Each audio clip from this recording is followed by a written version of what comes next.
మహర్షి ఎవరైతే ఉన్నారో ఆయన జయంతిని వాళ్ళ జరుపుకుంటారు. వైశాఖ బహుళ పాడ్యమి రోజు నారదు జన్మించారు అనేటువంటిది మనకు సాంప్రదాయంగా వస్తున్నటువంటి తిథి. సో ఇవాళ జయపతాక మహాస్వామి మహారాజు ఆ, ఇవాళ నారద మహర్షి జయంతి సందర్భంగా ఒక ఫ్లయర్ ఆయన అందరితో షేర్ చేసుకున్నారు. శిలాప్రభుపాద చెప్తుండేవారట, కొన్నిసార్లు నారదముని భక్తుల కీర్తనలను దర్శిస్తారు. ఎక్కడైతే భక్తులు కీర్తన చేస్తూ ఉంటారో దాన్ని దర్శించడానికి నారద మహర్షి వస్తారు.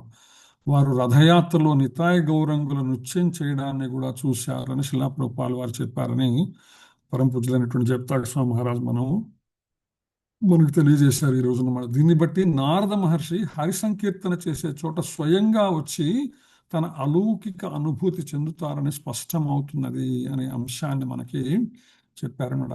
యాదృచ్ఛికముగా ఇవాళ వైశాఖ బహుళ పౌర్ణమి, అన్నమాచార్యుల వారి జయంతి కూడా ఇవాళ రోజున జరుపుకుంటున్నారనమాట. వాస్తవానికి అన్నమాచార్యుల వారు వైశాఖ శుద్ధ పౌర్ణమి నాడు, వైశాఖ బహుళ పాడ్యమి నారదుల వారి జయంతి అయితే వైశాఖ శుద్ధ పౌర్ణమి అన్నమాచార్యుల వారి జయంతి. సో అన్నమాచార్యుల వారి జయంతిని కూడా ఈ రోజు తిరుమల తిరుపతి దేవస్థానం వాళ్ళు ఈ రోజు నిర్వహిస్తున్నారు. వాళ్ళు నిన్నటి రోజున పౌర్ణమైనా కూడా. సో అన్నమాచార్యుల వారి యొక్క గురించి శ్రీ తాళ్లపాక చిన తిరుమలాచార్యుల వారు ఒక చక్కని కృతి రాశారు. మీరు అందరూ కూడా వినే ఉంటారు ఈ కృతిని కూడా. చిన తిరుమలాచార్యులు అంటే ఎవరికైనా అవగాహన ఉన్నది ఎవరైనాని? శ్రీ తాళ్లపాక చిన తిరుమలాచార్యుల వారు అంటే ఎవరికైనా guess, any guys, wild guess ఎవరైనా చేస్తారా ఎవరైనా? Okay, no problem. సో చిన్న తిరుమలాచార్యుల వారు సాక్షాత్తు అన్నమాచార్యుల వారి యొక్క మనమడు అనమాట. ఆయన యొక్క సొంత మనవడు అంటుంటాం కదా మనము. సో ఆయన రాస్తారు, అప్పని వరప్రసాది అన్నమయ్య అప్పసము మాకే కలడన్నమయ్య అంటారు. మొట్టమొదట పల్లవిని అందుకుంటూ అన్నమాచార్యుల వారి మీద శ్రీ వెంకటేశ అప్పడు అంటే ద్రవిడ భాషలో లేదా చిత్తూరు ఆ ప్రాంతములలో లేదా తమిళనాడులో చాలా ప్రాంతములలో అప్ప అని పిలుస్తారు తండ్రిని అనమాట. తండ్రిని అప్ప అని పిలుస్తున్న విషయం మనకు అందరూ తెలిసిన విషయమే. సో వెంకటేశ్వర స్వామి అప్పని అనుగ్రహాన్ని పొందినటువంటి వరప్రసాది అన్నమయ్య అంటారు అనమాట. అలాంటి గొప్ప భక్తుడు అప్పసము మాకే కలడన్నమయ్య. ఆయన మాకు అండగా ఉన్నాడు, మాకు ఆప్తునిగా ఉన్నాడు. ఆయన మనకందరికీ కూడా అన్నమాచార్యుల వారి కీర్తనలు ఆప్తులుగా ఉన్నాయన్నమాట. అంతటికి ఏలికైన ఆదినారాయణుడు తన అంతరంగాన నిలిపిన అన్నమయ్య. మొత్తం విశ్వమునకే మూల పురుషుడైనటువంటి నారాయణుడు శ్రీకృష్ణుడు ఎవరైతే ఉన్నారో తన అంతరంగములో ఆయన సుస్పష్టముగా ధారణ చేసినటువంటి వ్యక్తి ఎవరు? అన్నమాచార్యుల వారు అన్నమాట. సకల లోకాలకు ప్రభు అయిన ఆదినారాయణుడు శ్రీహరిని తన హృదయంలో నిలుపుకున్న గొప్ప భక్తుడు అన్నమయ్య. అంతేకాదు సంతసాన చెలువందే సనక సనందరాదులంతటి వాడు తాళ్లపాక అన్నమయ్య అంటాడు. మీరందరూ భాగవతం కూడా వింటూ ఉన్నారు, తెలిసే ఉంటుంది. 3వ స్కందంలో అనమాట వస్తుంది మనకి. సనక సనందన సనాతన సనత్ కుమారులు నలుగురు కూడా నేరుగా వైకుంఠమునకు వెళ్ళి నారాయణుని దర్శనం చేసుకున్నారు. అంతటి గొప్పవాడు అన్నమాచార్యులు అంటున్నారు ఇక్కడ. ఆయన చిన్న తిరుమలాచార్యులు అనమాట. సనక సనందనాదుల వంటి గొప్ప మునులతో సమానమైనటువంటి భక్తాగ్రేసరుడు తాళ్లపాక అన్నమాచార్యుల వారు. బిరుదుటెక్కెములుగా బెక్కు సంకీర్తనములు హరి మీద విన్నవించనన్నమయ్య. అన్నమయ్య భగవానుకి వేలాది సంకీర్తనలు బిరుదుటెక్కములుగా, మహాద్భుతమైనటువంటి మన ఎంతో ప్రసిద్ధి చెందినటువంటి కీర్తనలు వేలాదిగా రాసి అంకితం చేశారు. విరివిగలిగినట్టి వేదముల అర్థమెల్లా అరసి తెలిసిన వాడు అన్నమయ్య.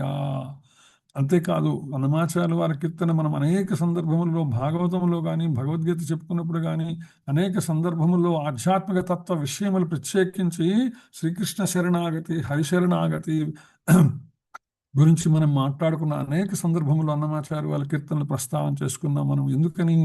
ఎందుకనంటే విరివిగలిగినట్టి వేదముల అర్థమెల్లా. ఆయన కీర్తనలో వేరే ఏమీ లేదండి. భాగవతములో ఏం చెప్పారు, భగవద్గీతలో ఏం చెప్పారు, వేదములలో ఏం చెప్పారు, వాటిని యథాతథముగా మనకందరికీ అర్థమయ్యేటువంటి సరళమైనటువంటి ప్రాంతీయమైనటువంటి తెలుగు భాషలో మనకు ఆయన అందించారు. కాబట్టి అర్థం చేసుకోవటానికి కష్టమైన వేదాలలోని అంతరార్థాన్ని ఆయన గ్రహించి దాన్ని సులభంగా మనకి అరటిపండు వెలిచి నోట్లో పెట్టినంత సులభంగా మనకు ఆయన భగవతత్వ జ్ఞానాన్ని మనకు అందించేటువంటి ప్రయత్నం చేశారు అన్నమాచార్యుల వారు. అంతేకాదు అందమైన రామానుజాచార్య మతమున అందుకొని నిలిచినాడు అన్నమయ్య. రామానుజాచార్యుల వారి యొక్క వైష్ణవ భక్తి మార్గాన్ని స్వీకరించి ఆచరించి నిలిచినటువంటి మహనీయుడు అన్నమాచార్యుల వారు. మది రామానుజ మతమే మాదని మరో కీర్తన అన్నమాచార్య చెప్తారనమాట. మది రామానుజ మతమే మాది అంటాడు. మేము ఏ మతస్థులం అంటే మేము రామానుజుని మతస్థులము. మతము అంటే ఏదైనా సరే నమ్మిన దాన్ని ఏకనిష్ట కలిగి పాటించడం అనమాట. అనుసరించడం అనేటువంటిది ఏదైతే ఉందో దాన్ని మతం అని చెప్తారు. సో రామానుజ మతం అంటే రామానుజాచార్యులు వారు మాకు ఏదైతే చెప్పారో దాన్ని మేము అనుసరిస్తాము అని ఒక అర్థం మనకి. మరొక అర్థం రామ అనుజుడు ఎవరు? బలరాముని యొక్క అనుజుడు శ్రీకృష్ణుడు. ఆ శ్రీకృష్ణుని మతాన్ని మేము అనుసరిస్తామనేటువంటిది మరొక అర్థం. మరొక అర్థము రామానుజుడు శ్రీరాముని యొక్క అనుజుడు లక్ష్మణుడు. లక్ష్మణుడు ఎంత సేవాభావముతో భక్తి భావముతో స్వామిని అనుసరించారో అంత సేవాభావంతో భక్తి భావంతో మేము ఆ మార్గాన్ని అనుసరిస్తామని సాక్షాత్తు అన్నమాచార్యులు వారు చెప్తారు. అదే విషయాన్ని ఇక్కడ తిరుమలాచార్యుల వారు ప్రస్తావన చేస్తున్నారు. అంతేకాదు విందువలె మాకును శ్రీ వెంకటనాథుని నిచ్చే అందరిలో తాళ్లపాక అన్మయ. సామాన్యమైనటువంటి విషయం మాకు ఆనందించిన వాళ్ళకి ఆనందించినంత అన్నట్టుగా వెంకటేశ్వర స్వామిని పంచిపెట్టాడు ఆయన. ఎవరు? అన్నమాచార్యుల వారు. భగవానుని నామ సంకీర్తన అనే విందును మాకు అందించి శ్రీ వెంకటనాథుని అందరికీ చేరువ చేసినటువంటి గొప్పవారు తాళ్లపాక అన్నమాచార్యుల వారు అనే విషయాన్ని తాళ్లపాక చిన్న తిరుమలాచార్యులు వారు చెప్పేటువంటి ప్రయత్నం అనమాట. సో ఆ విధంగా ఈరోజు ఇద్దరు సంకీర్తనాచారులు ఎవరైతే ఉన్నారో అటు నారద మహర్షి, మరొక వైపున అన్నమాచార్యులు ఇద్దరిని తలుచుకునేటువంటి మహద్భాగ్యం మనకు కలిగింది. తదుపరి మనము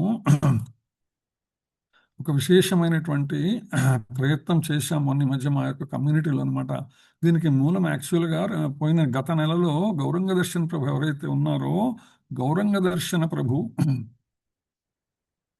దర్శన ప్రభు ఆయన చూపించినటువంటిది అనమాట. ఆయన యాంగర్ మీద, కోపము క్రోధము దాని మీద ఒక ప్రత్యేకమైనటువంటి కార్యక్రమం నిర్వహించారు మా దగ్గరలో, మా ఇళ్ళకి దగ్గరలో అనమాట. అది చూసిన తర్వాత మా కమ్యూనిటీ నుంచి కూడా దాదాపు 20 మందిని రెగ్యులర్గా ఎవరైతే నా క్లాసెస్కి అటెండ్ అవుతూ ఉంటారో వాళ్ళందరినీ కూడా తీసుకుని నేను వెళ్ళటం జరిగింది. ఇక్కడ మా కమ్యూనిటీలో రెగ్యులర్గా ఎవ్రీ సాటర్డే చెప్తూ ఉంటాను నేను. మన క్లాస్ కాగానే ఆ క్లాస్ స్టార్ట్ అవుతుంది నాకు ఇక్కడ. ఫిజికల్ క్లాస్ అందరూ వచ్చి స్వయంగా వినేటువంటి క్లాసు.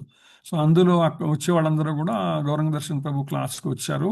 చాలా బాగుంది అనుకొని వాళ్ళందరూ అనుకున్నారు మళ్ళీ మనం ఇది సేమ్ మన కమ్యూనిటీలోనే పెట్టుకుందాం, ఇంకా చాలా మందికి 20 మంది వెళ్ళాం, ఇంకొంచెం మిగిలిన వాళ్ళకు కూడా ఇది అందాలి అనేటువంటి ప్రయత్నంతో పెట్టారు.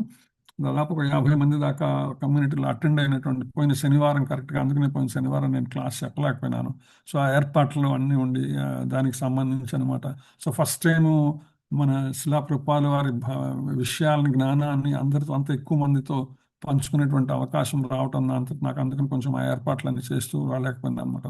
సో వాళ్ళందరూ చెప్తే దాన్ని బట్టి ఆధారం చేసుకుని శిలా ప్రభుపాద వారి భాష్యాన్ని బేస్ చేసుకొని దాని ఆధారంగా ఈ యొక్క అంశాన్ని మనము చెప్పడం జరిగింది. అదేవిధంగా గౌరంగ దర్శన ప్రభు చెప్పినటువంటి విషయాలను కొన్నిటిని సేకరించి అవన్నీ కూర్చి యొక్క ప్రజెంటేషన్ తయారు చేసి మీ అందరితో పంచుకోవాలనేటువంటి ప్రయత్నం చేస్తున్నాను. ఏదైనా తప్పులుంటే క్షమించగలరు. ఓకే. కోపం అనగానే మనకి తెలుగులో 2 అద్భుతమైనటువంటి పద్యాలు గుర్తొస్తాయి. హరే కృష్ణ. ఎవరైనా వాలంటీర్ ఈ 2 పద్యాలు చదవటానికి?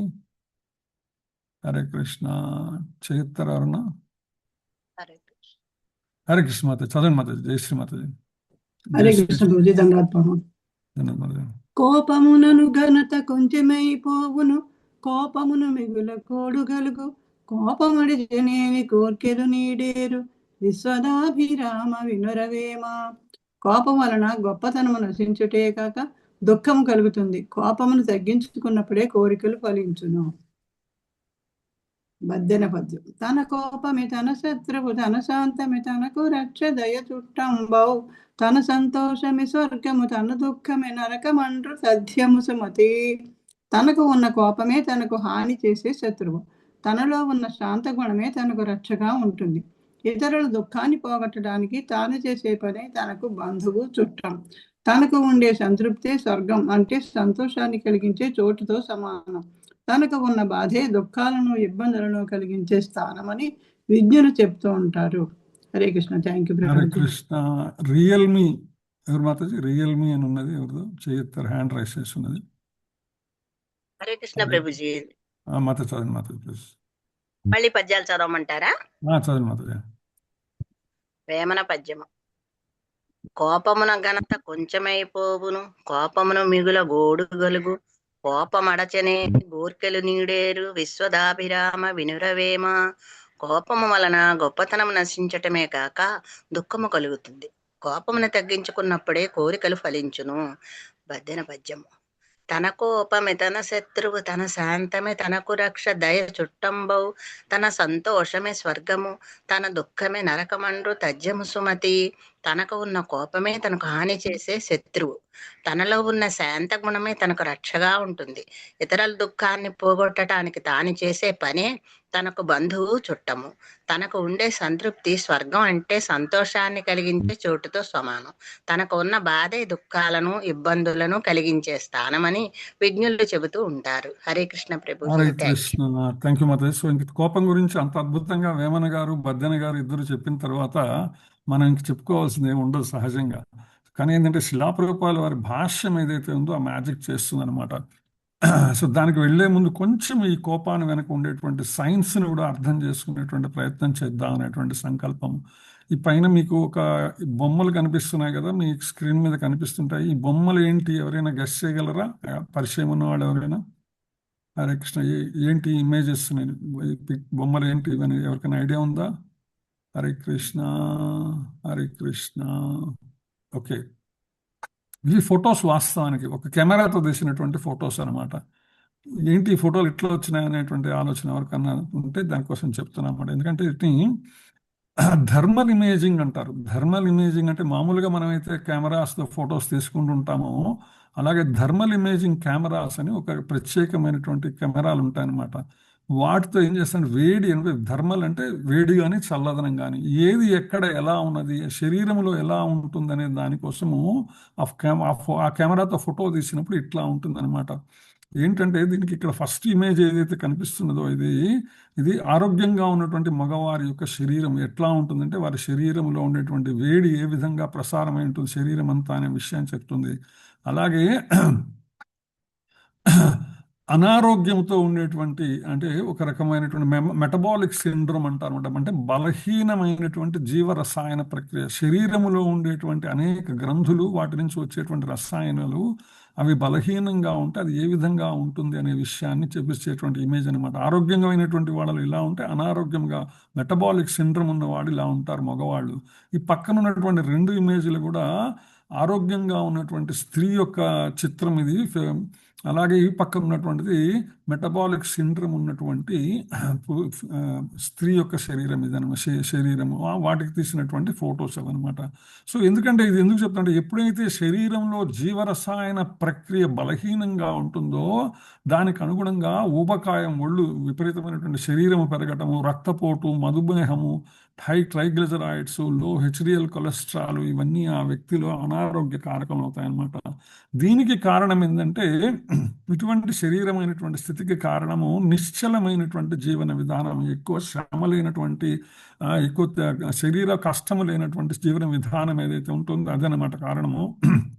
అలాగే మరొక రకమైనటువంటి అవాంఛనీయమైనటువంటి ఆహారము ఏదైతే తినకూడదో అవి తినేటువంటి ప్రక్రియ, ఎప్పుడు తినకూడదో అప్పుడు తింటము అనేటువంటి ఆహార అలవాట్లు ఏవైతే ఉంటాయో అవి తర్వాత అనువంశిక అంటే వంశపారంపర్యంగా వచ్చేటువంటి ప్రభావం కూడా ఉంటుందన్నమాట ఈ యొక్క జీవరసాయన ప్రక్రియ మీద. అలాగే వయస్సుతో పాటు కూడా జీవరసాయన ప్రక్రియ మీద ప్రభావం చూపిస్తుంది. ఇది మరొకటి జీవరసాయన ప్రక్రియలో ఉండేటువంటి తేడాల వల్ల. సో ఈ 5 రకములైనటువంటి కారణముల వల్ల ఈ 5 రకమైనటువంటి పరిణామములు శరీరములో కారణకమవుతాయి. దీన్ని మెటబాలిక్ సిండ్రోమ్ అంటారన్నమాట.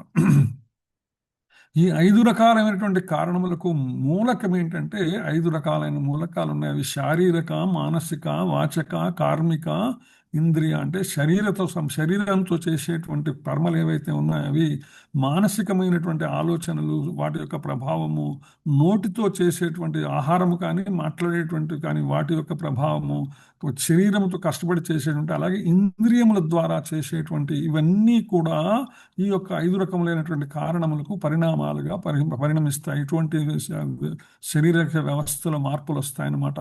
సో దీనికి నివారణ ఏంటంటే శరీర నిగ్రహము. శరీరాన్ని అంటే మన శరీరం ఏదైతే ఉందో దాన్ని ఎలా మనం మేనేజ్ చేయాలనేటువంటిది ఒక విషయము. తర్వాత మనో నిగ్రహము, మనస్సును ఎలా అదుపులో ఉంచుకోవాలనేటువంటిది మరొకటి. వాచక నిగ్రహము, మన మాటను కూడా అదుపులో ఉంచుకోవాలి. అంత సులభంగా మాటను కూడా, ఒకసారి మాట మనం పొరపాటున మనమన్నా అవతల వాళ్ళని బాధ పెట్టచ్చు, లేదా మనం అనుకోని విధంగా మాట్లాడితే అది మనల్ని కూడా వెంటాడచ్చు ఆ మాట అనమాట. సో అందుకని వాచక నిగ్రహము, కర్మ నిగ్రహము, మనం చేసే పనులు ఏవైతే ఉన్నాయో ఏం చేయాలి ఏం చేయకూడదు అనేటువంటిది. మరొకటి ఇంద్రియ నిగ్రహము. ఈ నివారణల ద్వారా వీటిని మనం అధిగమించవచ్చు. అయితే ఈ నివారణ ఎలా సాధ్యమవుతుందంటే దీనికి ఉత్తమమైనటువంటి పరిష్కారం ఆధ్యాత్మిక జీవనం అన్నమాట. ఆధ్యాత్మిక అంటే మీరు నిఘంటువులు కనుక పోయి చూస్తే అందులో జీవుడు, జీవాత్మ, పరమాత్మ ఈ మూడిటి యొక్క విషయ జ్ఞానమే ఆధ్యాత్మిక జ్ఞానము. ఈ మూడింటిని కలిపితే ఆచరించేటువంటి జీవన విధానమే ఆధ్యాత్మిక జీవనం అని మనకి నిఘంటువులు చెప్తాయన్నమాట. దాన్ని ప్రామాణికంగా తీసుకుంటే భగవద్గీతలో దాదాపు మనము ఈ జీవరసాయన ప్రక్రియపై ప్రభావం చూపేటువంటి భావోద్వేగాలు 20 రకములైనటువంటి భావోద్వేగాలని భగవానుడు మనకి భగవద్గీతలో వివరించేటువంటి ప్రయత్నం చేస్తారు. కోపము దగ్గర నుంచి మోహము, ఆప్తుల మరణము, శాంతి, నిరాశ, పాపభీతి, సోమరితనము, సందిగ్ధత, ద్వేషము, నిస్పృహ, కృంగుబాటు, వివక్ష, లోభము, భయము, మరపు, కోరిక, చంచలమైనటువంటి మనస్సు, క్షమ, ఏకాంతము, గర్వము, ఈ 20 రకములైనటువంటి ఈ యొక్క భావోద్వేగాలు ఏవైతే ఉన్నాయో ఇవి మన జీవరసాయన ప్రక్రియ మీద, అంటే మన శరీరంలో ఉన్నటువంటి గ్రంథులు అవి పనిచేసే తీరు మీద ప్రభావాన్ని చూపిస్తాయన్నమాట. తద్వారా మనము తామసిక, రాజసిక, సాత్వికమైనటువంటి వాటి వైపు మొగ్గు చూపేటువంటి అవకాశం ఉంది. ఏ విధంగా అయితే వాటికి ఫలితము అదే, ట్రీట్మెంటు అదే అనమాట. సో అలా చూసుకుంటూ పోతే ఇక్కడ ప్రాణిక్ హీలింగ్ అని మీరు ఎవరైనా ఉన్నారా? ప్రాణిక్ హీలింగ్ తెలిసిన వాళ్ళే ఇక్కడ? హరే కృష్ణ విని ఉన్నారు ఎవరైనా? ప్రాణిక్ హీలింగ్ అనేటువంటి ఒక సైన్స్ ఉన్నది. సో మీకు అందరికీ తెలిసినటువంటివి ఏదంటే ఈ యొక్క 7 చక్రాల కుండలిని యోగా ఏదైతే ఉన్నదో 7 చక్రములు శరీరంలో ఉంటాయి, మూలాధారం నుంచి సహస్రారము దాకా. అంటే ఎప్పుడైతే మూలాధారం నుంచి సహస్రారం దాకా శక్తిని యాగ్రివేట్ చేయటం ద్వారా ఆ కుండలిని యోగం వలన ఆ యొక్క శక్తి ఏదైతే ఉందో ఆ యొక్క ఆ శరీర శక్తి ప్రకాశితం అవుతుంది అనే విషయాన్ని చెప్తారనమాట. సో అలాగే ఏంటంటే మనకి శాస్త్రములు కూడా చెప్తాయి అన్నమయ శరీరము, ప్రాణమయ శరీరము, జ్ఞానమయ శరీరము, విజ్ఞానమయ శరీరము, ఆనందమయ శరీరం అనేటువంటి 7 రకములైనటువంటివి. సో ఆ రకములైన 7 రకములైనటువంటి శరీరం ఉంటాయి. అంటే మనం కేవలము అన్నమయ శరీరము, చర్మ శరీరమే కాకుండా దీనిపైన మరలా ఈ యొక్క కుండలిని యొక్క ప్రభావం చేత ప్రభావితమైనటువంటి మరికొన్ని లేయర్లు అనమాట. 6 లేయర్లుగా ఉంటుందన్నమాట. అందుకనే కొంతమందిని చూడంగానే తేజస్సు కనిపిస్తుంటుంది కొంతమంది వ్యక్తులలో. ప్రత్యేకంగా వాళ్ళ గురించి ఎవరు చెప్పక్కర్లా, వాళ్ళని చూడంగానే వాళ్ళ ముఖములో తేజస్సు ప్రస్ఫుటంగా కనిపిస్తుంది అనమాట. అటువంటి తేజస్సుకు కారణం ఏంటంటే వారి యొక్క ఆధ్యాత్మికమైనటువంటి జీవనం అనమాట. సో ఇది ఎలా ఉంటుందంటే ఎవరైతే సాత్విక జీవనాన్ని, వారు సాత్వికమైనటువంటి ఆధ్యాత్మిక జీవనాన్ని, విజ్ఞాన జీవనాన్ని, ఆనందమయ జీవనాన్ని గడుపుతూ ఉంటారో వారి చుట్టూ కాంతివంతమైనటువంటి ప్రకాశం ఉంటుంది. ఇక అన్నీ కూడా ఆధ్యాత్మికమైనటువంటి స్థితి ఉండటం వలన. అదే రాజసికంగా ఉంటే వాళ్ళు సాధారణ జీవనం గడుపుతున్నటువంటి వాళ్ళు, పరిమితమైనటువంటి జ్ఞానం ఉన్నటువంటి వాళ్ళు, కేవలం ప్రాణమయమైనటువంటి స్థితి వరకే శరీరానికి మాత్రమే ప్రాధాన్యత ఇచ్చే వాళ్ళు ఉంటే వారి చుట్టూ ఉండేటువంటి కాంతి పుంజం ఆ విధంగా ఉంటుందన్నమాట. అదే తామసిక జీవనం గడుపుతున్నటువంటి వాళ్ళు ఎవరైతే ఉన్నారో, జంతు జీవనము, అజ్ఞాన జీవనము, అన్నమయ జీవనము, కేవలం తినటం కోసమే బతుకుతున్నాం అనేటువంటి స్థితి కలిగినటువంటి వాళ్ళ శరీరం చుట్టూ ఉండేటువంటి కాంతి పుంజములు ఈ విధంగా ఉంటాయని థర్మల్ ఇమేజింగ్స్లో కూడా ఇవన్నీ స్పష్టంగా తెలుస్తూ ఉంటాయన్నమాట. సో ఆ విషయాన్ని ఆధారం చేసుకుని మనం ఏదైతే ఉన్నదో, సో అందుకని ఇంద్రియ ఆహారం ఏదైతే ఉందో ఇది ప్రాధాన్యతతో కూడినటువంటిది. మనం ఎటువంటి జీవనాన్ని గడుపుతున్నాము, ఎటువంటి జీవితాన్ని కొనసాగిస్తున్నామని చెప్పడానికి కారణం ఏంటంటే ఇంద్రియములో మనకి ఎటువంటి ఆహారం ఇస్తున్నాము, తామసికమా సాత్వికమా రాజసికమా ఏది ఇస్తున్నామో దాన్ని బట్టి ఫలము కూడా ఉంటుందన్నమాట. అదే విధంగా సో ఇంద్రియములకు సాత్విక రాజసిక తామసిక ఆహారం అంటే కేవలం నోటికిచ్చేదే కాదండి. అది మనం ఏదైనా కావచ్చు. నోటికిచ్చేది సాత్వికమా రాజసికమా తామసికమా, ముక్కుకిచ్చేటువంటి భగవంతునికి అర్పించిన తులసీదళముల వాసనిస్తున్నామా, లేదా దుర్గంధములను కూడినటువంటివి, లేదా గాఢమైనటువంటి వాసనలు మనం చూపిస్తున్నామా, అవి రాజసిక తామసికమైనటువంటివి. అలాగే కంటితో ఏమి చూస్తున్నాము, ఇది కూడా చాలా ముఖ్యము. భగవానుని చూస్తున్నామా, లేకపోతే ఏదైతే మన భౌతిక జీవితానికి ఆధ్యాత్మిక జీవితానికి ప్రతిబంధకమైనటువంటి వాటిని మనం చూస్తున్నామా, ఇది మనము కనులకు ఇచ్చేటువంటి ఆహారం అనమాట. చెవులకు ఇచ్చేటువంటి ఆహారము, ఇది కూడా సాత్వికమా రాజసికమా అంటే ఏమి వింటున్నాం మనం, సరైనది వింటున్నామా, ఏదైతే మన ఆధ్యాత్మిక పురోగతికి ఉపయోగించేది వింటున్నామా, లేదా మనల్ని రాజసికంలోకి తామసికంలోకి నెట్టేసివేది వింటున్నామా. అందుకనే చారాస్వామి అంటారు, మన సంగీత జ్ఞానము భక్తి వినా సన్మార్గము కనదే మనస్స అంటారు. ఓ మనస, సంగీత జ్ఞానం ఏదైతే ఉందో, మనం ఏ సంగీతాన్ని అయితే వింటామో, ఏ సంకీర్తననైతే వింటామో, అది గనక భక్తిని గనక మనకు చూపించకపోతే, భక్తిని చూపించింది ఏదైనా సరే అది దుర్మార్గాన్ని చూపిస్తుంది, సన్మార్గాన్ని చూపించదు అంటారు ఆయన అనమాట. అలాగే స్పర్శ, చర్మమునకు ఎటువంటి స్పర్శనిస్తున్నాము, ఎటువంటి అనుభూతిని ఇస్తున్నాము, భగవానుని సేవకుతో కూడినటువంటి స్పర్శ జ్ఞానాన్ని ఇస్తున్నామా, అనుభూతిని ఇస్తున్నామా. సో ఆ విధంగా తద్వారా మనము ఇంద్రియ భోగం ఏదైతే ఉన్నదో, ఇది తామసికమైనటువంటి ఇంద్రియ భోగమా, రాజసికమైనటువంటి ఇంద్రియ భోగమా, సాత్వికమైనటువంటి ఇంద్రియ భోగమా, భగవత్ సంబంధమైనటువంటి విశుద్ధ శృతితో కూడినటువంటి ఇంద్రియ భోగమా. అందుకనే దీన్ని రస గంధ రూప శబ్ద స్పర్శ అనేటువంటి ఇంద్రియ భోగంగా చెప్పడం జరుగుతుంది అనమాట. తదుపరి ఇంద్రియ ప్రవృత్తి, ఎప్పుడైతే మనం ఇచ్చేటువంటి ఆహారం ఇంద్రియాల మీద ప్రభావం చూసి ఇంద్రియ భోగం అనుభూతి చెందుతుందో, తద్వారా ఏం జరుగుతుంది, ఇంద్రియ ప్రవృత్తిలో మార్పు వస్తుంది అనమాట. ఇంద్రియ ప్రవృత్తిలో అది సాత్విక రాజసిక తామసికమైనటువంటి ప్రభావాన్ని చూపించేటువంటి పరిస్థితి వస్తుంది అనమాట.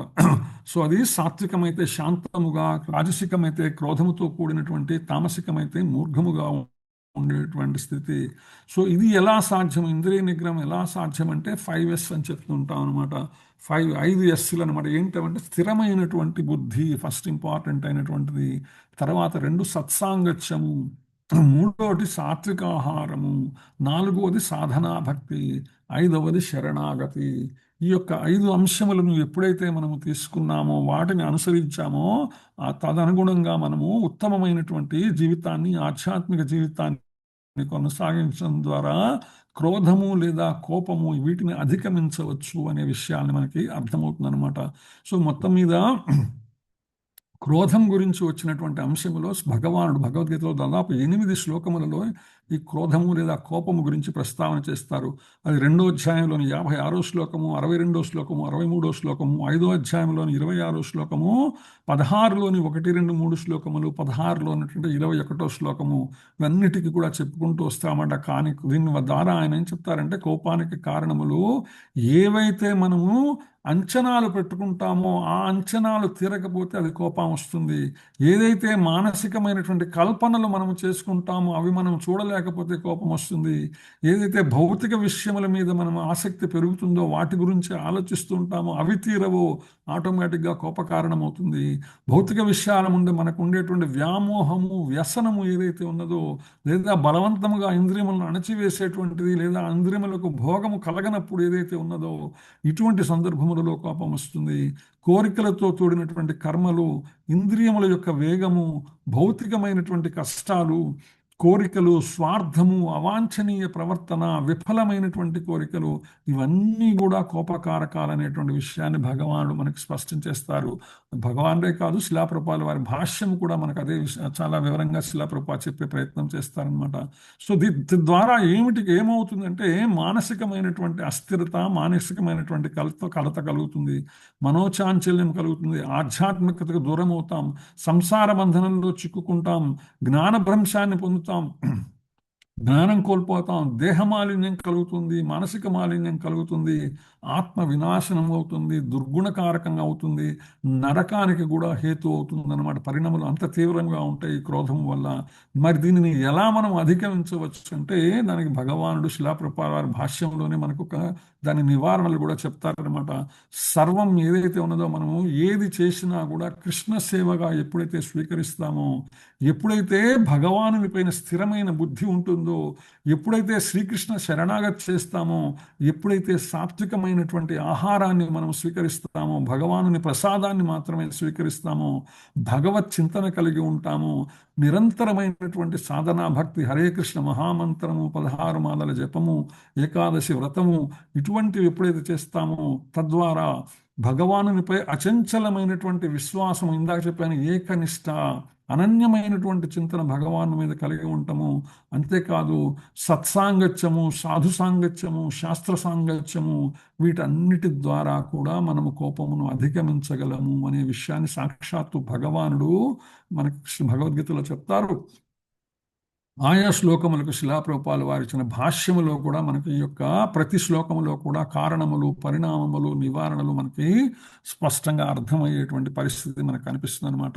సో అందులో మొట్టమొదటిగా చూసుకుంటే మనము భగవద్గీత 2వ అధ్యాయం 56వ శ్లోకం, దుఃఖేష్వనుద్విగ్నమనాః సుఖేషు విగత స్పృహః వీతరాగ భయ క్రోధః స్థితధీర్మునిరుచ్యతే.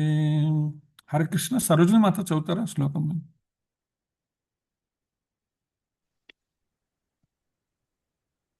హరే కృష్ణ. సరోజిని మాత ఇందాక హ్యాండ్ రైజ్ చేసినారు. యా, హరే హరే కృష్ణ ప్రభుజీ, దండ ప్రణామం ప్రభుజీ. ప్రభుజీ ఇందులో ఉన్న శ్లోకం చదవాలా ఇప్పుడు? 2:56 మాతాజీ, 2:56 మాతాజీ, ఏదైనా పర్లేదు, మీ దగ్గర పుస్తకంలో ఉన్నదైనా ఎక్కడైనా.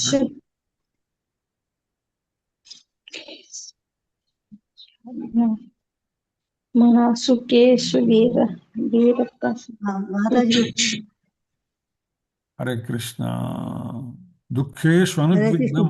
చదవండి మాతాజీ. ప్రభుజీ భగవద్గీత 2వ శ్లోకం చదవాలమ్మా ప్రభుజీ? మాతాజీ 2వ అధ్యాయము 56వ శ్లోకం మాతాజీ. అదే, దుఃఖేష్వమధిగ్నమాన సుఖేషు విగత వీతరాగ భయక్రోధం స్థితాదూర్మి నిరుచ్యతే. పాపంలో అందును చలింపని మనసు గలవారు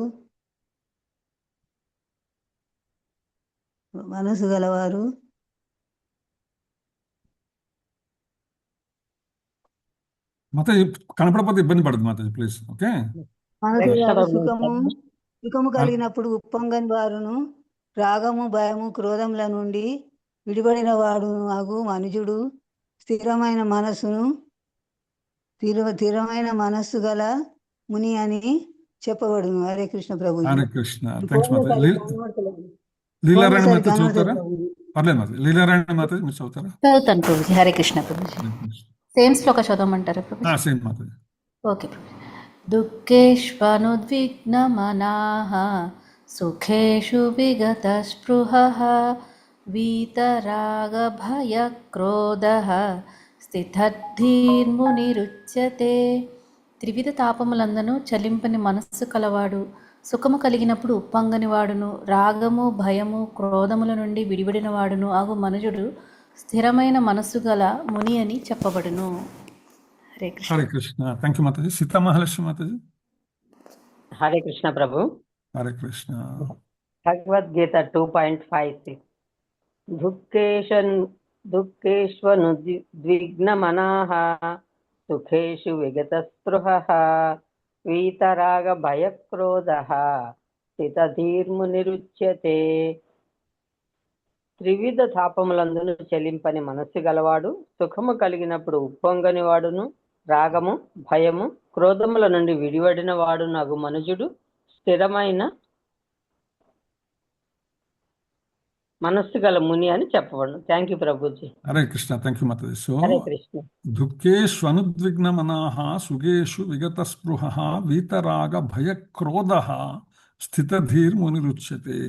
త్రివిధ తాపములందు చెలింపని మనస్సు కలవాడు, సుఖము కలిగినప్పుడు ఉప్పొంగని పాడును, రాగము భయము క్రోధముల నుండి విడివడిన వాడు నగు మనుజుడు స్థిరమైన మనస్సు గల ముని అని చెప్పబడును అనే విషయాన్ని ఇక్కడ మనకి భగవానుడు ఈ శ్లోకంలో చెప్పేటువంటి ప్రయత్నం చేస్తారు. ప్రాథమికంగా స్థితధీర్ముని స్థిరమైనటువంటి బుద్ధి పొందటానికి ఎవరైతే ఉన్నారో వారు చేసేటువంటి ప్రయత్నానికి 6 రకాలైనటువంటి ప్రతిబంధకాలు అనమాట. ఏంటంటే రాగము భయము క్రోధము ఆదిదైవిక ఆదిభౌతిక ఆధ్యాత్మిక అనేటువంటి తాపత్రయములు, ఈ 6 కూడా ప్రభావాన్ని చూపిస్తాయి మన స్థిరమైన బుద్ధి మీద అనమాట. అందుకని అందులో ప్రత్యేకించి కోపాన్ని గురించి మాట్లాడుకుంటూ వస్తే సాధారణంగా మనుషులందరూ కూడా తమ మానసిక కల్పనలు, అంటే మనసులో ఏదో వాళ్ళు అనుకుంటూ ఉంటారు లేదా అనేకమైనటువంటి అంచనాలు వేసుకుంటూ ఉంటారు. ఎప్పుడైతే అవి నెరవేరవో అప్పుడు ఆటోమేటిక్గా కోపానికి లోనవుతారు. అంటే చిన్న చిన్న విషయాలకు కూడా ఒక్కోసారి కోపానికి లోనయ్యేటువంటి ఉంటుంది. అది బ్రేక్ఫాస్ట్ కావచ్చు, లంచ్ కావచ్చు, డిన్నర్ కావచ్చు, బయటకు వెళ్ళడం కావచ్చు, లేదా ఒక వస్తువు ఒక చోట నుంచి ఇంకో చోటకి మార్చడం కావచ్చు. ఇళ్లలో మనం చూస్తుంటాం. ఇవన్నీ కూడా సాధారణంగా జరిగేటువంటి కోపకారకాలకి పెద్ద పెద్ద పెద్ద విషయాలు ఉండవు. చాలా చిన్న విషయాల్లో కూడా కోపం కట్టలు తెంచుకుంటుంటుంది కొంతమందికి అనమాట. ముఖ్యంగా తమ ప్రయత్నాలు ఎప్పుడైతే విఫలమవుతాయో ఒక రకమైనటువంటి సామాన్యులు క్రోధాన్ని వాళ్ళు ప్రదర్శించడానికి ప్రయత్నం చేస్తారన్నమాట. సో దాని పరిణామం ఏమవుతుందంటే కోపం మనిషిని కలత పెడుతుంది. నెమ్మదిగా అతని యొక్క ఆలోచన మీద ప్రభావాన్ని చూపిస్తుంది. ఆయన యొక్క వారి స్థిరత్వాన్ని దెబ్బతీస్తుంది అనమాట. దీనికి కారణం ఏమవుతుందంటే ఇది మనల్ని భక్తి మార్గం నుంచి ఆత్మ సాక్షాత్కారం నుంచి కూడా మనల్ని దూరం చేసేటువంటి ప్రమాదం ఉన్నది. సో అందుకని దీని గురించి మనం జాగ్రత్తగా ఉండాలని శిలా ప్రభుపాద వారి భాష్యంలో చెప్తారనమాట. మరి దీనిని ఎలా నివారణ చేయవచ్చు అంటే ఆ శ్లోకంలో శిలా ప్రభుపాద వారి భాష్యంలో చెప్తారు. శ్రీకృష్ణ సేవ, కృష్ణ భక్తిలో ఎప్పుడైతే మనము నిలుస్తామో సుఖ దుఃఖాలను రెండిటిని కూడా భగవానుని కరుణగా మనం స్వీకరిస్తాము. కష్ట నష్టాలను కానీ సుఖ దుఃఖాలు కానీ ఏదొచ్చినా కూడా ఇది భగవానుడు నాపై కరుణించి నాకు సుఖాన్ని ఇచ్చాడు, భగవానుడు నాపై కరుణించి నాకు కష్టాన్ని ఇచ్చాడు అనేటువంటి స్థితిలోకి మనం వెళ్తాము. తద్వారా ఏమవుతుందంటే ఎప్పుడైతే మనము జయాపజయాలని సమానంగా చూస్తూ ఉంటామో మనము కృష్ణ సేవకే జీవితాన్ని అంకితం చేసేటువంటి ప్రయత్నం చేస్తాము. అది ఒక మనలో ధైర్యాన్ని నింపుతుంది, స్థిరమైనటువంటి బుద్ధిని కలుగచేస్తుంది. అంతేకాదు నిరపేక్షత, దేనిపైన ఆశ పడకుండా ఉండేటువంటి మనం సాధన చేయవలసి ఉంటుంది. ఎందుకంటే భౌతికమైనటువంటి విషయములలో ప్రత్యేకించి ఆసక్తి గనక ఎక్కువైతే అది మనల్ని కోపకారకమవుతుంది. ఆ ఆసక్తి ఎక్కువైనప్పుడు ఆ ఆసక్తిని కనుక మనము దాన్ని మనం అందుకోలేకపోయినామంటే దాన్ని మనం విఫలమవుతాం. అందుకని ఆసక్తి అనాసక్తి రెండిటికి అతీతంగా ఉండటం ద్వారా కూడా మనము కోపం కలగకుండా మనసును నిగ్రహించుకోవచ్చు అని శిలా ప్రభుపాద వారి భాష్యంలో ప్రస్తావిస్తారు. సో సారాంశం ఏమంటే ఈ శ్లోకం యొక్క భాష్యానికి శిలా ప్రభుపాద వారి సారాంశాన్ని మనం కనుక తీసుకుంటే స్థిరమైనటువంటి బుద్ధి కలిగినటువంటి స్థితధీర్ముని అనేటువంటి పదం ఏదైతే ఉందో వారు త్రివిధ తాపములను, ఆధ్యాత్మిక ఆదిభౌతిక ఆదిదైవిక దుఃఖాలను అన్నిటినీ కూడా భగవానుని ప్రసాదంగానే భావిస్తారు. అంటే సుఖము రాని, కష్టము రాని, ఆనందము రాని, బాధ రాని, డబ్బు రాని, నష్టము రాని ఏదైనా కూడా భగవత్ ప్రసాదంగా స్వీకరిస్తారు. తమ కష్టాలకు గత కర్మలు కారణం కానీ భగవాను యొక్క కరుణ వల్ల అవి తగ్గుముఖం పట్టాయని భావించడం వల్ల వారికి కోపం వచ్చే అవకాశము సన్నగిల్లుతుంది అనే విషయం మనం అర్థం చేసుకుంటే ప్రతిదీ కూడా భగవత్ ప్రసాదము, భగవత్ కరుణ అని ఎప్పుడైతే భావిస్తూ ఉంటామో ఆ వాస్తవానికి కూడా భగవానుడు అదే చెప్పాడు కదా, సర్వధర్మాన్ పరిత్యజ్య మామేకం శరణం వ్రజ అహం త్వా సర్వ పాపేభ్యో మోక్షయిష్యామి మా శుచః. సమస్త పాపములను భగవానుడు నేను తీసేస్తానాడు ఎప్పుడు ఆయనకి సంపూర్ణ శరణాగతి చేసినప్పుడు. సో అందుకని ఖచ్చితంగా ఎప్పుడైతే భగవత్ సంబంధమైనటువంటి విషయములలో మనము నిలుస్తామో, భగవంతుని సేవలో మనము నిరంతర సాధన చేస్తామో తదనుగుణంగా మనము కోపాన్ని అధిగమించేటువంటి అవకాశం ఉన్నది అనే విషయాన్ని శిలా ప్రభుపాద వారి భాష్యంలో మనకి చెప్పేటువంటి ప్రయత్నం చేస్తారన్నమాట. తర్వాత 2వ అధ్యాయంలోని 62వ శ్లోకానికి వెళ్దాం. ధ్యాయతో విషయాన్ పుంసః సంగస్తేషూపజాయతే సంగాత్ సంజాయతే కామః కామః క్రోధోభిజాయతే ధ్యాయతో విషయాన్ పుంసః సంగస్తేషూపజాయతే సంగాత్ సంజాయతే కామః కామాత్ క్రోధోభిజాయతే. హరే కృష్ణ. నాగమణి మాత చదువుతారు శ్లోకమని. హరే కృష్ణ ప్రభుజీ. హరే కృష్ణ. ఒక్క నిమిషం.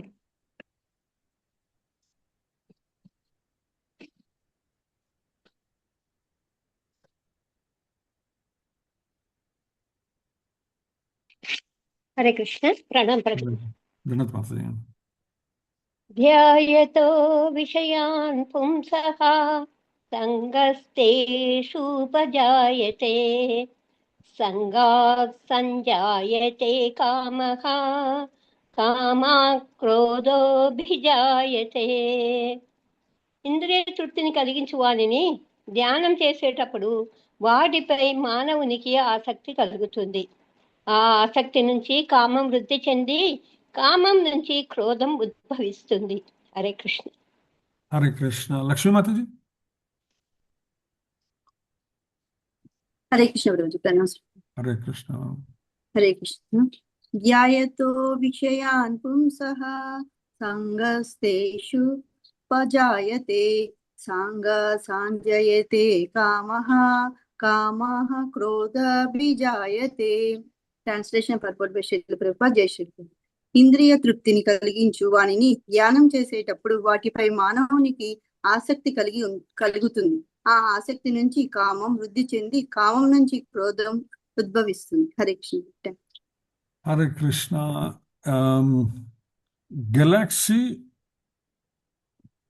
గెలాక్సీ M0BH డాలర్ ఎవరు మాతాజీది? ఇందాక మాతాజీ పేరు లేదు, అది ఫోన్ డీటెయిల్స్ ఏమున్నాయి అక్కడ. ఓకే, గీతామాతాజీ. గీతామాత చదువుతారా మీరు శ్లోకం? హరే కృష్ణ. ప్రణామం. హరే కృష్ణ మాతాజీ. ధ్యాయతో విషయాన్ పుంసః సంగస్తేషూపజాయతే సంగాత్ సంజాయతే కామః కామాః క్రోధోభిజాయతే. ఇంద్రియ తృప్తిని కలిగించు వానిని ధ్యానం చేసేటప్పుడు వాటిపై మానవునికి ఆసక్తిని కలుగుతుంది. ఆ ఆసక్తి నుంచి కామం వృద్ధి చెంది కామం నుంచి క్రోధం ఉద్భవిస్తుంది. హరే కృష్ణ. హరే కృష్ణ. సో ఇంద్రియ తృప్తిని కలిగించే వాటిని ఎప్పుడైతే మనం ధ్యానం చేయటం మొదలు పెడతామో, అంటే శరీరమునకు కానీ, కళ్ళకు కానీ, నోటికి కానీ, చెవులకు కానీ, ముక్కుకు కానీ ఏదైతే చూడాలనేటువంటి ఆసక్తి మనకు ఉంటుందో, ఆ ఆసక్తి మీదే మన మనస్సును నిలిచి దాని చుట్టూ తిరుగుతూ ఉంటుందో, ఇదే ధ్యానం అనమాట. ఈ ధ్యానం ఎప్పుడైతే ఆసక్తి, అంటే ఎటువంటి పరిస్థితుల్లో మనం దాన్ని పొందాలి అనేటువంటి ప్రయత్నం ఎప్పుడైతే చేస్తామో అప్పుడు అది కోరికగా మారిపోతుంది అనమాట. అంటే దాన్ని ఎలాగైనా పొందాలి అనేటువంటి స్థితికి మనం చేరుకుంటాము. ఆ ఎలాగైనా పొందాలి అనే స్థితికి చేరుకున్న తర్వాత అది పొందలేకపోయినామనుకో ఆటోమేటిక్గా అది క్రోధంగా మారిపోతుంది అనమాట. సో అదే విషయాన్ని భగవానుడు చెప్తున్నాడు. ఇంద్రియ తృప్తిని కలిగించే వాటిని ధ్యానం చేసేటప్పుడు వాటిపై మానవునికి ఆసక్తి కలుగుతుంది. ఆ ఆసక్తి నుంచి కామం వృద్ధి చెందుతుంది, కామం నుంచి క్రోధం ఉద్భవిస్తుంది అనే విషయాన్ని భగవానుడు చెప్తాడు ఇక్కడ అనమాట. సో అందుకని విషయ చింతన ఏదంటే శిలాప్రభుపాద భాష్యంలో మనకి దీని యొక్క కారణములు, పరిణామములు, నివారణలు మనకు చెప్తూ, విషయ చింతన ఏదైతే ఉందో, అంటే భౌతికమైనటువంటి విషయ చింతన ఏదైతే ఉందో, శ్రీకృష్ణ శరణాగతి కనుక లేకపోతే ఏమవుతుందంటే నిరంతరము కూడా ఏదైతే మనం ఇందాక చెప్పుకున్నామో రసగంధ రూప శబ్ద స్పర్శ అనేటువంటి ఇంద్రియ భోగములు ఏవైతే ఉన్నాయో దాని చింతనలో ఇంద్రియములకు ఏ విధంగా ఆనందాన్ని కలిగించాలా అనేటువంటి ధ్యాసలో మిగిలిపోతారనమాట. సో ఈ విషయ వాంఛలు ఏమవుతుందంటే నిరంతరంగా వాటినే స్మరిస్తూ ఉండటం వలన వాటిపైన గాఢమైన కోరిక ఏర్పడుతుంది. ఉదాహరణకి మనకి ఏదైనా మనం కంటితో ఏదైనా చూసామన్న ఆహార పదార్థం ప్రత్యేకంగా శరీరానికి మొట్టమొదటి ఇంద్రియం ఏది వ్యతిరేకంగా పనిచేసేది అంటే కన్ను అనమాట. ఆహారం నోట్లో పెట్టుకుంటే కానీ నాలుగు రుచి తెలియదు, కానీ చూడంగానే తినాలనిపించే మనల్ని వెంటాడేది కన్ను అనమాట. ఏదైనా కొంచెం డిఫరెంట్గా కనిపించగానే మనము చూసి ఇదేదో బాగుంది తిందామే అనిపించేటువంటి ఆలోచన మనకి ఎప్పుడు వస్తుంది? కంటితో చూడటం వల్ల. ఇది మనల్ని పాడు చేస్తుంటుంది అనమాట. సో ఆ కంటితో చూసినప్పుడు నాలుక దాని రుచి ఎలా ఉంటుంది అనేటువంటి భావనలోకి వెళ్ళిపోతుంది. ఎప్పుడైతే భావనలోకి వెళ్తే సరే ఈసారి మనం చేసుకొని తిందాం అనేటువంటి ఆలోచన వస్తుంది. ఆ ఈసారి చేసుకొని తిందామను లేదా ఈసారి కొనుక్కొని తిందామనే భావన వచ్చినప్పుడు దాని మీద చుట్టూనే మనసు తిరుగుతూ ఉంటుంది అనమాట. దాన్ని పొందేదాకా ఇంద్రియం అనేటువంటిది ఏదైతే ఉన్నదో అది మనస్సు దాన్ని అది వెంటాడుతూనే ఉంటుంది మనల్ని అనమాట. ఎప్పుడైతే అది మనం పొందలేకపోతామో అప్పుడు ఆటోమేటిక్గా అది క్రోధంగా మారుతుంది అనమాట. అందుకని తీరని కోరికలు ఏవైతే ఉన్నాయో ఇంద్రియ భోగం కోసం చేసేటువంటి కొద్ది స్మరణ కూడా కోరికల పూర్తి కోసం మనిషిని కలవరంలో పడివేస్తుంది అనమాట, కలత పెడుతుంది. అందుకని కోరికకు ఆటంకం కలిపిన ప్రతిసారి కూడా అది క్రోధంగా మనకు పరిణమిస్తుంటుంది. ఈ క్రోధం కేవలం బయటికి ప్రకటించేటువంటి క్రోధమే కాకపోవచ్చండి.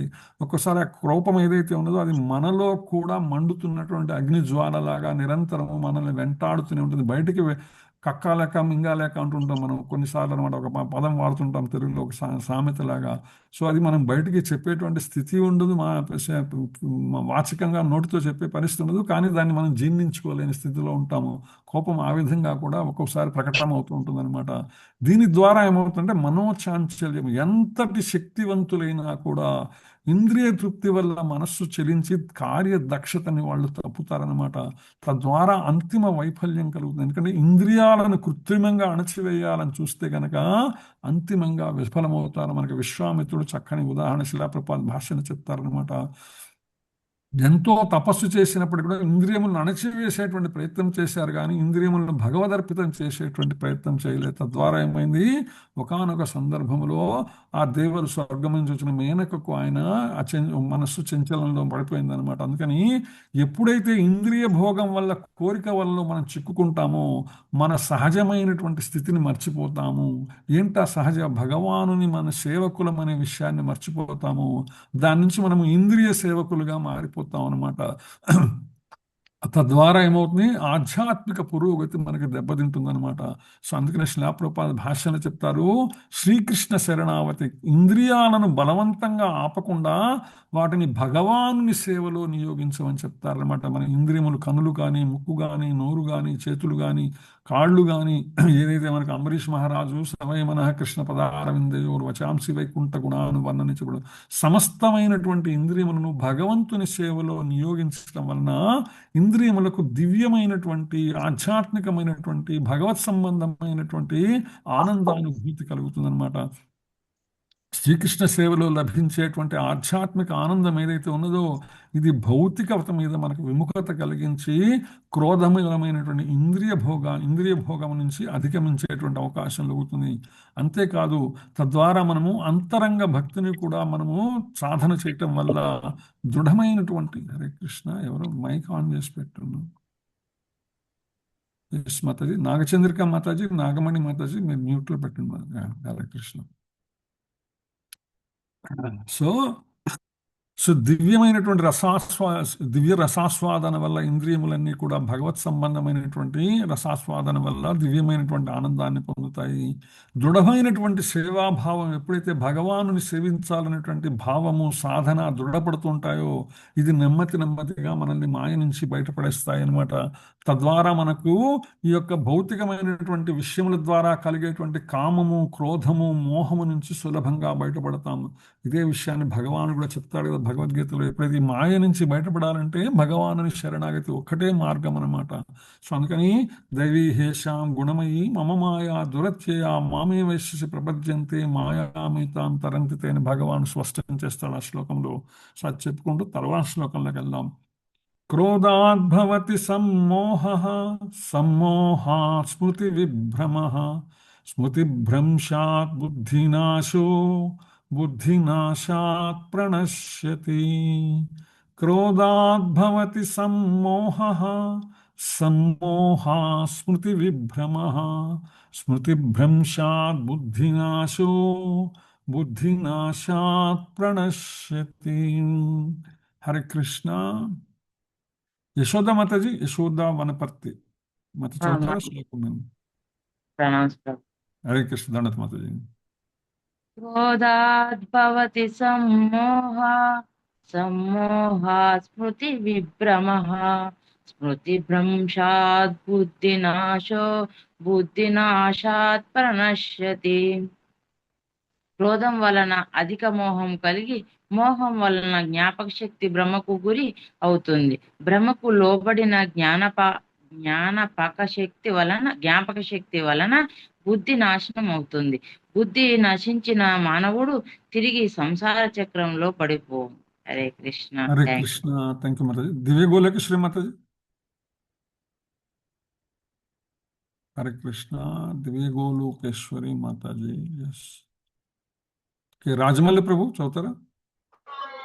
హరే కృష్ణ ప్రభుజీ. హరే కృష్ణ మాత ప్లీజ్.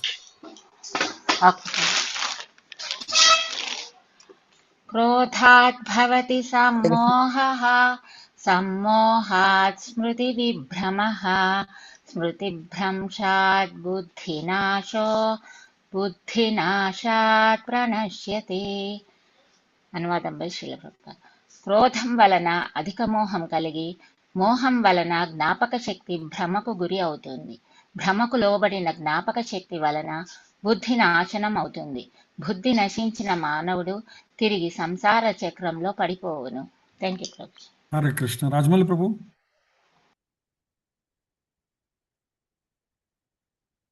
హరే కృష్ణ.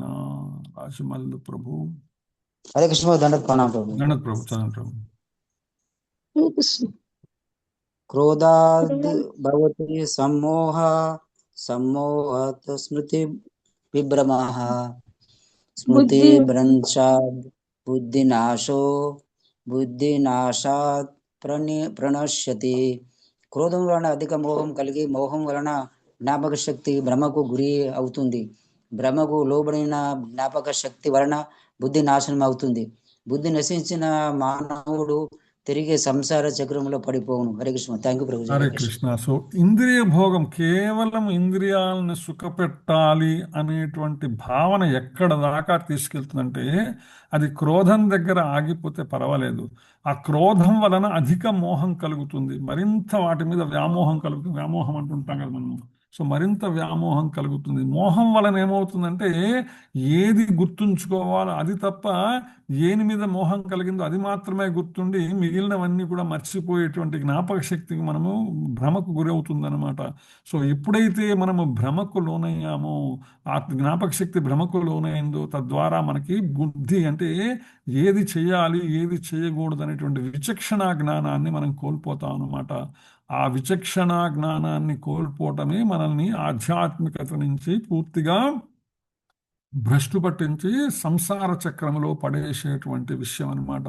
అంటే ఎక్కడ ఇంద్రియ భోగంతో మొదలైందంటే కేవలం ఇంద్రియ భోగంతో మొదలైనటువంటి విషయం అన్ని సంసార చక్రంలో మళ్ళా అంటే పునరపి జననం పునరపి మరణం అనేటువంటి మరలా పుట్టుతాం, మరలా జన్మరాహిత్య స్థితి కాకుండా మళ్ళా జన్మించేటువంటి దీనిలోకి పడేస్తుంది. ఎక్కడ మొదలైంది ఇది? కేవలము తాత్కాలికమైనటువంటి ఇంద్రియ భోగ భావన ఏదైతే ఉన్నదనమాట. అందుకని ఇంద్రియాలను కేవలం భోగించడానికి అనే భావన వల్ల అవి తృప్తి కలగకపోతే కలిగేటువంటి మానసిక శూన్యత ఏదైతే ఉందో అది కోపానికి కారణమైతే, విషయ వ్యామోహం ఏదైతే ఉన్నదో తద్వారా కలిగినటువంటిది. ప్రత్యేకించి భక్తి లేనటువంటి వాళ్ళు విషయ వ్యాసనాలను భగవాన్ సేవలో ఎలా వినియోగించాలో తెలియకపోవటం వల్ల వాటిని ఎలా అధిగమించాలనే ప్రయత్నం అప్రయత్నంగానో లేదా బలవంతంగానో వాటిని వదలాలనేటువంటి ప్రయత్నం వల్ల అసంపూర్ణ వైరాగ్యానికి దారితీస్తుందన్నమాట.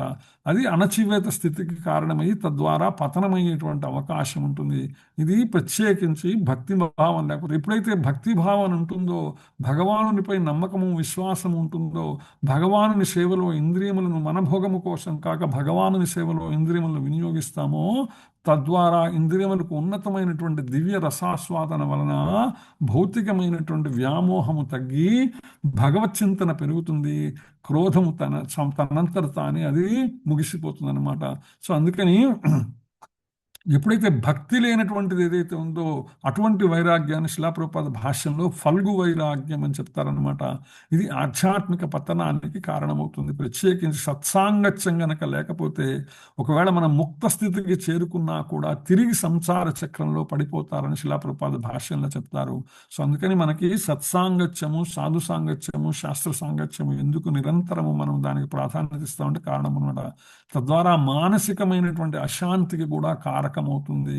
ఇది మనకు భౌతిక బంధాల్లోకి పడిపోతుంది అనమాట. అందుకని ఏం చేయాలంటే ఏకైక పరిష్కారం వీటన్నిటికీ కూడా సమస్తం శ్రీకృష్ణ సంబంధమైన నిర్బంధే కృష్ణ సంబంధే అనేటువంటి భావన ఏదైతే ఉన్నదో సేవాభావము, ఇది మనము తప్పనిసరిగా అందరము అనుసరించాలా, ఆచరించాలా, అనుభూతి చెందాలా. అది మన జీవన విధానం కావాలన్నమాట. దీనికోసం అందుకే శిలాప్రపాద భాషలో యుక్త వైరాగ్యం, ప్రతి వస్తువుని కూడా భగవానుని సేవలో భగవత్ సంబంధంలో చేయటం వల్ల అది తనంతర ఆధ్యాత్మికమవుతుంది. దీనినే వాస్తవమైనటువంటి ఏదైనా సరే భగవానుడు నాకు ఇచ్చిన ప్రతిదీ కూడా భగవంతుని సేవలో నేను వినియోగిస్తానటువంటి భావం ఏదైతే ఉందో ఇది యుక్త వైరాగ్యము. అంటే చాలా ఉన్నతమైనటువంటి తెలివితేటలతో కూడినటువంటి విచక్షణతో కూడినటువంటి వైరాగ్యంగా కనిపిస్తుంది. ఎందుకని ప్రతిదీ భగవత్ సంబంధమే, నాదేమీ లేదు, అంతా భగవానుడిది. నేను భగవానుని కోసమే పుట్టాను, భగవాను సేవలో వినియోగిస్తాను, ఆయన ఇచ్చిన ఐశ్వర్యమును ఆయన సేవకే వినియోగిస్తాననే భావన ఆటోమేటిక్గా మనకి భౌతికమైనటువంటి బంధాలవి నుంచి మనల్ని దూరం చేస్తుంది అనమాట. ఉదాహరణకి మనం చూసుకుంటే కనుక భగవానుడు దివ్యభోక్త అనేటువంటి విశ్వాసం మనకు ఉండటం వల్ల ఆయనకు నివేదించిన ఆహారం ఏదైతే ఉన్నదో అది పవిత్రమై ఆధ్యాత్మిక భౌతికమైనటువంటి ఉన్నతికి కారణమవుతుంది. తద్వారా మనకు పతన భయం అనేటువంటి ఉండదనమాట. అందుకని శ్రీకృష్ణ భక్తి సాధన ఏదైతే ఉన్నదో ప్రత్యేకించి జ్ఞానంతో కూడినటువంటి భక్తి సాధన వల్ల విషయ వ్యసనాలకు బానిస కాకుండా క్రోధాన్ని నియంత్రించడం సులభం అవుతుంది అని శిలాప్రభుపాద వారు మనకి భాష్యంలో వివరించేటువంటి ప్రయత్నం చేస్తారనమాట. అందుకని భక్తులు ప్రతిదానిని కూడా భగవత్ ప్రసాదంగా భావించడం వల్ల వారి జీవితంలో ప్రతి అంశము కూడా ఆధ్యాత్మికం అవుతుంది. దీనివల్ల భక్తునికి భౌతికంగా ఆధ్యాత్మికంగా పతనమయ్యేటువంటి భయమే ఉండదనమాట.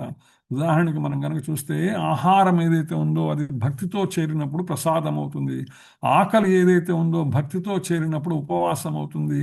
నీరు ఏదైతే ఉందో భక్తితో కలిసినప్పుడు తీర్థం అవుతుంది. యాత్ర ఏదైతే ఉన్నదో భక్తితో కలిసినప్పుడు తీర్థయాత్ర అవుతుంది.